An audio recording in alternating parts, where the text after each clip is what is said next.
I was actually growing up in Mississippi. I'm the daughter of a shipyard worker and a college librarian. And even though my parents did all of the things they were supposed to do, got the education they were supposed to have, they found themselves working poor, trying to raise 6 children on salaries that just weren't enough. And we did rely often on public services.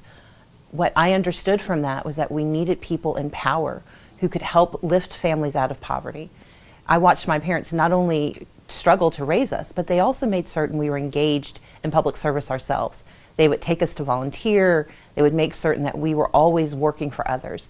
The way they used to say it is, no matter how little we have, there's someone with less. Your job is to serve that person. And for me, the natural extension of that was to eventually go into politics.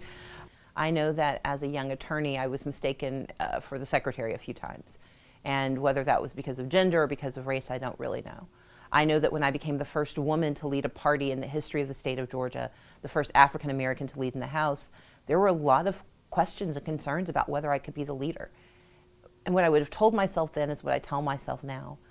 I am more than capable of this job. I am more than capable of the leadership that I'm showing and learning from the mistakes I make, but that no one has the right to diminish who I am because of what they think they see. By being a woman of color who's in politics, there have been a number of obstacles and barriers I've had to traverse and overcome.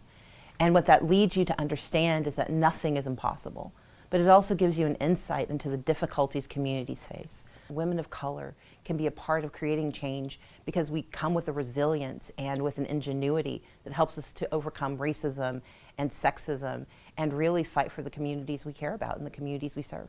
I am humbled by the opportunity that's before me.